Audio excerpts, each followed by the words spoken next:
پیارے دوستو، ایک رات سلطان نور الدین زنگی رحمۃ اللہ علیہ نے عشاء کی نماز پڑھی اور سو گئے کہ رات کو اچانک اٹھے اور نم آنکھوں سے فرمانے لگے کہ میرے ہوتے ہوئے میرے آقا دو عالم صلی اللہ علیہ وسلم کو کون ستا رہا ہے۔ سلطان اس خواب کے بارے میں سوچ رہے تھے جو مسلسل 3 دن سے سلطان کو آ رہا تھا، اور آج پھر چند لمحوں پہلے ہی انہیں وہی خواب آیا جس میں سرکار دو عالم حضرت محمد صلی اللہ علیہ وسلم نے 2 افراد کی طرف اشارہ کر کے فرمایا کہ یہ مجھے ستا رہے ہیں۔ اب سلطان کو قرار کہاں تھا؟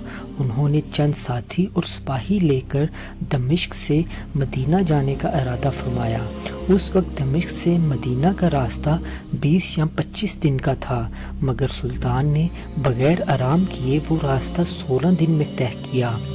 مدینہ پہنچ کر آپ نے مدینہ آنے اور جانے کے تمام راستے بند کروائے اور تمام خاص و عام کو اپنے ساتھ کھانے پر بلایا۔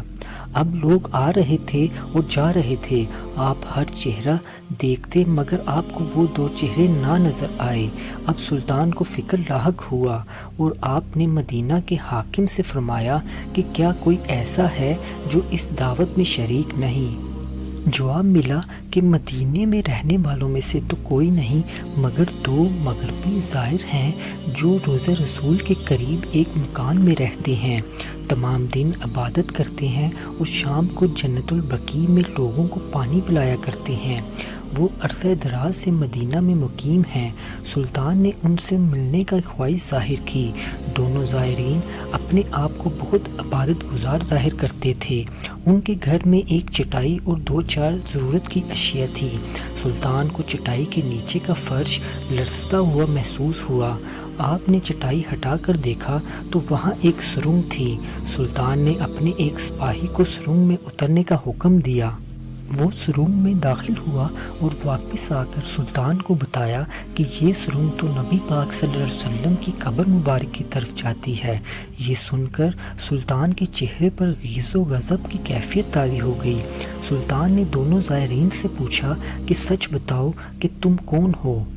حیل و حجت کے بعد انہوں نے بتایا کہ وہ یہودی ہیں اور اپنی قوم کی طرف سے تمہارے پیغمبر یعنی سردار دو جہاں حضرت محمد صلی اللہ علیہ وسلم کے جسم اقدس کو چوری کرنے کے لیے مامور کیے گئے ہیں۔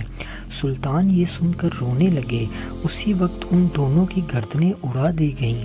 سلطان روتے جاتے اور فرماتے جاتے کہ میرا نصیب کہ پوری دنیا میں اس خدمت کے لیے اس غلام کو چنا گیا۔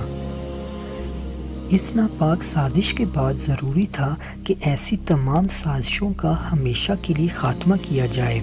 سلطان نے ممار بلائے اور قبر اقدس کے چاروں طرف خندق کھودنے کا حکم دے دیا، یہاں تک کہ پانی نکل آیا۔ سلطان کے حکم سے اس خندق میں پگھلا ہوا سیسہ بھر دیا گیا۔ بعض کے نزدیک سلطان کو سرنگ میں داخل ہو کر قبر انور پر حاضر ہو کر قدمین شریفین کو چومنے کی سعادت بھی نصیب ہوئی۔